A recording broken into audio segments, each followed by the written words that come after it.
সমাধিক্ষেত্ৰ যোৰহাটত স্থাপন কৰক। জুবিন দাৰ সমাধিক্ষেত্ৰ যোৰহাটত স্থাপন কৰক।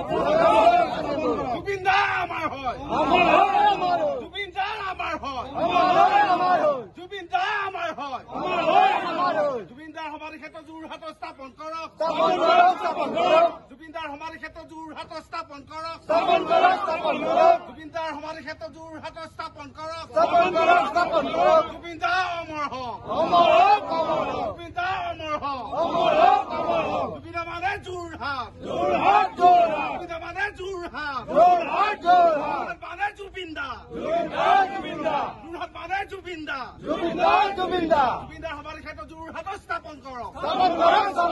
জুবিন দাৰ সমাধিক্ষেত্ৰ যোৰহাটত স্থাপন কৰক। জুবিন দা মানে যোৰহাট, যোৰহাট মানে যোৰহাট, যোৰহাট মানে জুবিন দা,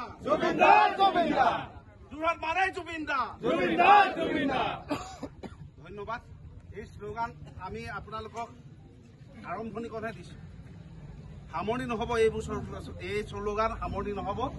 আপোনালোকে প্ৰতিবাদ বিভিন্ন প্ৰকাৰে জনাওক।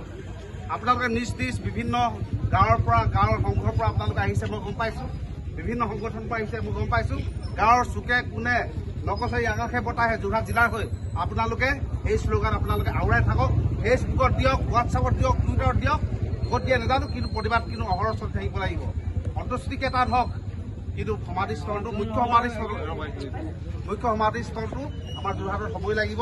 কাৰণ যোৰহাটৰ সন্তান জুবিন গাৰ্গ, যোৰহাটৰ পৰা যদি যোৰহাট জিলাই যদি সাংস্কৃতিক ক্ষেত্ৰত জুবিন দাক যদি আগুৱাই লৈ নগ'লহেঁতেন, বা যোৰহাটত যদি সাংস্কৃতিক যদি মানে গৱেষণা যদি জুবিন গাৰ্গে নকৰিলেহেঁতেন, বা সাংস্কৃতিক যদি অধ্যয়ন যোৰহাটত নকৰিলেহেঁতেন, বা সাংস্কৃতিক ক্ষেত্ৰখনক যোৰহাটৰ যোগেদি লৈ নগ'লহেঁতেন, তেতিয়া অসমে, ভাৰতবৰ্ষই, বিশ্বই জুবিন গাৰ্গ নামৰ এই অনুষ্ঠানটো বিচাৰি নাপালেহেঁতেন।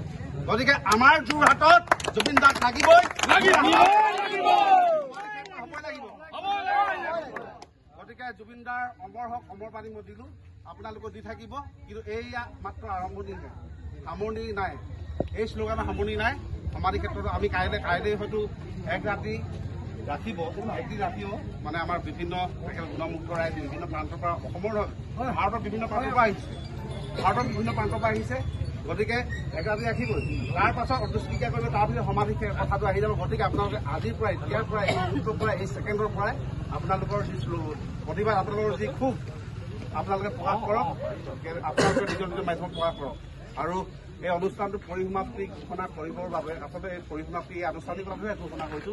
শ্ৰদ্ধাঞ্জলি যি অনুষ্ঠান আমাৰ জুবিন গাৰ্গৰ প্ৰতি, এই শ্ৰদ্ধাঞ্জলি অনুষ্ঠানটো সকলো ৰাইজৰ বাবে খোলা আচলতে পৰহিয়ে আমি ৰাখি দিছো।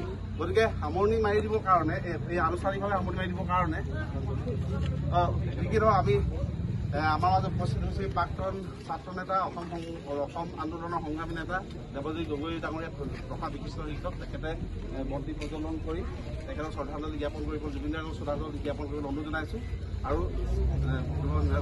আৰু যি আনুষ্ঠানিকতা, সেই আনুষ্ঠানিকতা আমাৰ সেই বক্তব্যৰ মাধ্যমেৰে পৰিসমাপ্তি ঘোষণা কৰিবৰ বাবে মই জামাল মামু হাজৰিকাদেৱক অনুৰোধ জনাইছো। ধন্যবাদ।